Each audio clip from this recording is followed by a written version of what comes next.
মান আপনারা দাঁড়িয়ে রেখেছেন, আপনারা টুপি মাথায় দেন, আপনারা জুব্ব পড়েন, 5 ওয়াক্ত নামাজ পড়েন, কিন্তু আপনারা মানুষকে ভুল ফতুয়া দিবেন না। প্রিয় ভাইরা আমার, কেউ মানুষকে জান্নাত বা জাহান্নামের রাস্তায় নিতে পারি না। প্রিয় ভাইরা আমার, এই ফায়সালা দেওয়ার মালিক একজন, যিনি আমাদের এই পৃথিবীর মুখ দেখিয়েছে, যিনি যার আদেশে আমরা মায়ের গর্ভ থেকে জন্মগ্রহণ করে এই পৃথিবীতে বড় হয়েছি, সেই ব্যক্তি মহান রব্বুল আলামিন, তিনিই পারে এই সকল জিনিসের ফায়সালা। আপনাদেরকে আবারও আমি বলতে চাই, আপনারা বাড়ি বাড়ি গিয়ে আমাদের মা বোনদেরকে ভুলভাল বুঝিয়ে ভোটার আইডি কার্ড নিয়ে, মোবাইল নম্বর নিয়ে যে ষড়যন্ত্র করতে যাচ্ছেন, প্রিয় ভাইরা আমার, আপনারা হুঁশিয়ার হয়ে যাবেন।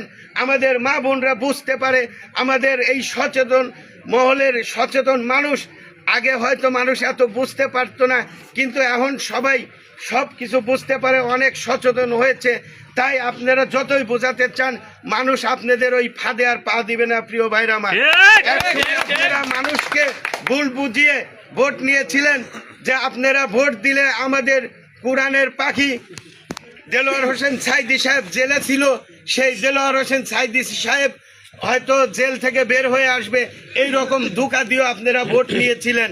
আপনারা এই ধোঁকাবাজি ছাড়েন, আপনারা এই ধোঁকার মানুষকে দিবেন না, আপনারা পাপী হয়েন না, পাপ কাজ থেকে আপনারা বিরত থাকেন। এখন এসে আপনারা বলতেছেন যে আমরা জান্নাতের টিকিট দিতে পারি, দাঁড়িপাল্লায় ভোট দিলে আপনারা জান্নাতে যাবেন, অন্য প্রতীকে ভোট দিলে জাহান্নামে যাবেন। কোরআন শরীফের কোন জায়গায় লেখা আছে, কোন লেখা আছে, আপনারা আমাদের দেখে দিয়ে যাবেন। প্রিয় ভাইরা আমার, আর যদি এই কথা কোনো জায়গায় কোরআনের কোথাও যদি না থাকে, তাহলে এই সকল কথা আপনারা বলবেন না। আপনারা আসুন, আমাদের মতো, আমাদের নেতার মতো বলেন যে আমরা এই দেশের মানুষের, সাধারণ মানুষ মা বোনদেরকে ফ্যামিলি কার্ড দেব, এই দেশের কৃষকের মাঝে স্বল্প টাকার মাধ্যমে কীটনাশক ওষুধ সার বীজ দেব, এই কথাবার্তা বলে এই দেশের উন্নয়ন করব, এই দেশের রাস্তাঘাট করব, এই কথাবার্তা বলে এই প্রতিশ্রুতি দিয়ে আপনারা ভোট নেন। প্রিয় ভাইরা, কারণ ভালো কাজের সাথে সকল মানুষ থাকে, ভালো কাজের সাথে আমাদের মহান রব্বুল আলামিন তিনিও থাকে।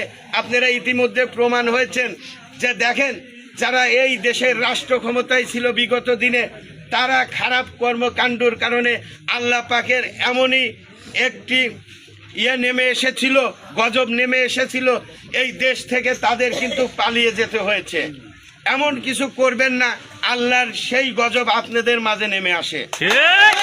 আমরা চাই না, আমরা